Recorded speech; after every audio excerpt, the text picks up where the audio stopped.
if you don't mind feeling bored as long as your character is OP in solo content, in group content, in whichever content in World of Warcraft, then Demon Hunter is definitely a class for you.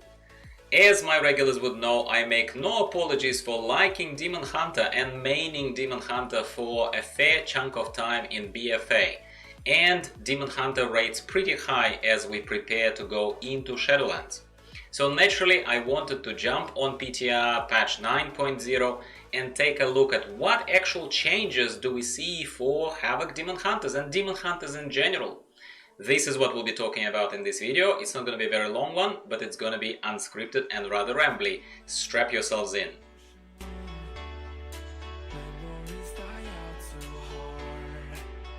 Hello everyone, welcome back to the channel. Gyro here.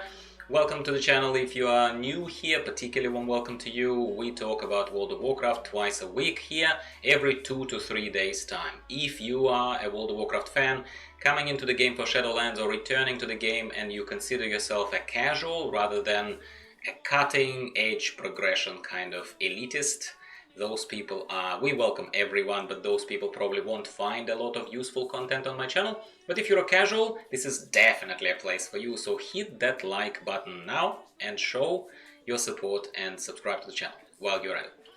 Havoc Demon Hunters, guys, let's make no apologies if we like boredom or don't mind boredom as long as we get wings and we can fly where other characters cannot. I understand, we're falling with grace as opposed to flying, I get that.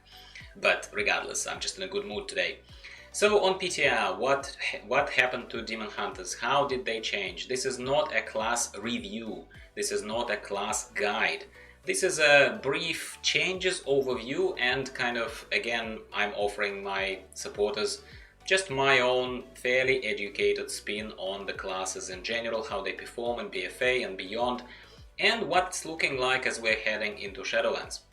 So the short of it is that Havoc Demon Hunters do not appear to have changed all that much. I'm just showing to you one of my Demon Hunters. I have two of the characters that I obviously transported, copied to PTR to take a look at the changes of my gear. You can see item level squish, you can see my gear, you can see my talents, and I swear guys, aside from the row number 3, the row where the level 30 is, that we will be talking about mostly in this video, there are not that many changes. There are not that many changes. And before you ask me, Gyro, do you notice what's on GCD now, what's off GCD now? I don't care. I don't care. I'm not cutting throat progression enough to care about that unless it's some fundamental ability and fundamental change, as some of the changes that Paladins have incurred. We are looking right now at the row number 3 of the talents, and the biggest change, the biggest addition to the arsenal of a Havoc Demon Hunter is Glaive Tempest ability, where you launch 2 demonic blades and they start swirling around and cutting everyone in their way. It's on fairly low cooldown, it's a fairly fun ability, and if you played in Legion expansion, you would remember that we had Glaive Tempest. I will not pretend to know exactly precisely if the damage was exactly the same, if the duration was exactly the same, I don't remember, but this was our artifact weapon ability. Legion artifacts used to give us abilities, and if you're watching it far into the future and you didn't go and experience Legion, as we oldies have done, as well as every other expansion in my case, then you probably wouldn't remember. So I'm just looking at the talents here, and I am usually, in case you are relatively new here, you haven't watched a lot of my Havoc Demon Hunter, I don't know, walkthroughs and guides for Horrific Visions, the majority of the content that I was doing in BFA patch 8.3, I am usually picking abilities that reduce the number of buttons I have to push. Again, I make no apologies for it. I have different classes, different specs for different moods almost, and for different jobs. That's why I created multiple lists on my channel that share with you and guide those of you who think similar to me of what classes and what specs I personally shortlist for myself to play in Shadowlands going forward. So I do play, so for example, I would have one Demon Hunter that would be dedicated to be my Vengeance Demon Hunter, and another Demon Hunter would be dedicated to be Havoc Demon Hunter. Same thing with hunters, normal hunters. One would be survival, well, I won't lie to you, I don't have a marksman one because I simply don't like the spec, but I have a Beastmaster and I have survival, and that's how I will go into Shadowlands. In this particular case, I looked at the talents right now, and where I drifted off was that I didn't see much of a change to how I normally would distribute my points there, what talents I normally would pick. I would still go for reduction of the number of buttons to press. The only thing that I have not selected, particularly in this case right now on the screen, and normally something I would select, is Fell Barrage. Again, I don't care if it seems lower on damage than some other ability. I just like the feel of Fell Barrage, and from just casual observation and kind of paying attention to the recount damage meter, I would say that Fell Barrage is kind of performing really well. On AoE pools, it's my, like, I almost immediately push it. It's a fantastic ability. So in this particular case, that's the only talent I didn't choose, and don't look into it, it's for no good reason. To be honest, I should have probably picked it. What I definitely have picked is the Glaive Tempest, so we will see shortly as I'm starting here the run of the Horrific Vision of Stormwind. As again, if you have not watched other videos, what I try to do is, in this period of time preparing for Shadowlands, I'm trying to assess all of my classes, the ones I normally play, the ones I have played, the ones I have not played all that much, inside something that could be a fairly consistent and repeatable stage of rather challenging solo accessible content, which are Horrific Visions. I love Horrific Visions. So Havoc Demon Hunter does not feel like it changed at all, to be honest with you. And let me be very clear, I don't think it's such a bad thing. I love the feel of the Glaive Tempest. I love that it's not some ability on 2 minutes cooldown. I love the fact that it's only 16 minutes cooldown, if I'm not mistaken. I love the fact that I can use it fairly often and kind of, well, it really weave it into my, so to speak, rotation of abilities, or more of a priority system.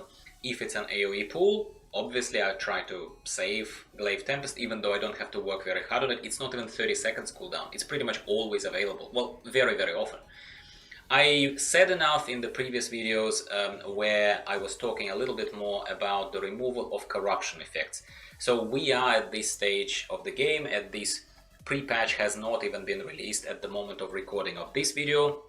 Maybe it will be by the time this video actually gets scheduled and gets released to the public. I doubt it. But I'm thinking that the biggest impact that people will see, and I said that in my other videos, is that removal of corruption effects. Because Twilight Devastation 3, Infinite Stance 3, the stacked Gushing Wound, all of those really high damaging abilities that I personally took very much of an advantage of as I was clearing Horrific Visions and getting my title of the Faceless and getting the wonderful Snake Mount, the Serpent of Enzoth.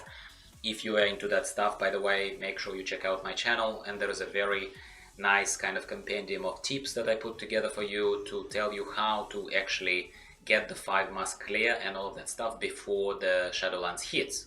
So Twilight Devastation and all that stuff, all those corruptions are gone. And all classes, I believe that all classes feel it, even though Blizzard says that they also squished the health of the mobs, at least in some content that used to be made to rely on those corruptions, such as Horrific Visions, probably as the primary type of content that was built around corruptions, like was expecting you to have quite significant amount of DPS coming from corruptions in order to clear any of this stuff. So now it's gone, and Horrific Visions generally feel easier. So with the Demon Hunter, not even particularly well played in this case, because I very heavily rely on visibility and accessibility of the abilities offered to me by my UI. I'm a minimalist, I don't have a very huge kind of requirements for my UI, but I have Domino's add-on installed, I have some other add-ons installed that I talked about in my add-ons video, and it allows me to play better. It allows me to react better. It allows me, like weak auras allow me to see exactly when my Gift of the Titans procs, for example. And if you don't know what it is, come on guys, like I can't review it all in one little video, please just check out my channel, yeah? But in this particular case, all of that is gone. I'm relying on a standard UI. I am highly inefficient, I can see it myself. Yet still I'm kind of mopping up the floor more or less with all these guys, as you can see. And that is all with what? Corruptions are gone. Corruptions used to add a huge component of DPS that I now lost. So I do have Purification Protocol Essence still working, and Purification Protocol accounts for quite a lot. Like, I love Purification Protocol. Luckily it still works. Glaive Tempest is a new toy added, but how much does it? I probably should have... Oh, well, I was about to say, I probably should have opened Recount and my DPS meter and took a look at how much damage did Glaive Tempest specifically do. But, spoiler alert, Recount or any other add-ons are not working on PTR. At the very least, they were not working when I was recording this video. So there you go. We really have a limited amount of stuff to say here, and limited amount of things that are available to us to take a look. From what I saw, I have not changed my opinion about Demon Hunter being boring but enjoyable, very OP. It kind of goes through Horrific Vision still like butter, like knife through butter, and Glaive Tempest is a nice addition. There are no other additions for you, at least as a casual, to be aware of and to be concerned about or whatever. So I think I would say the class is gyro approved for a peak of a casual player for Shadowlands.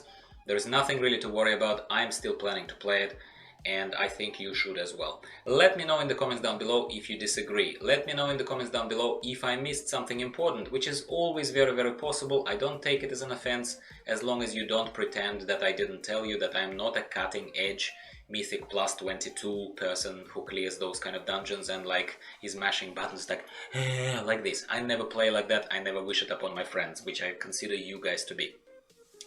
Subscribe if you haven't already. There will be other, hopefully a little bit more scripted and a little bit more worthy of scripting reviews of classes and other features of Shadowlands, and naturally we will be looking into Shadowlands, into the features of Shadowlands, opening zones, leveling in Shadowlands, all of that kind of stuff as the expansion launches. I know everyone will be busy, but hopefully we'll have a lot more of new kind of impressions to exchange in the comments. I love talking to you guys, and yeah, and these videos are going to continue.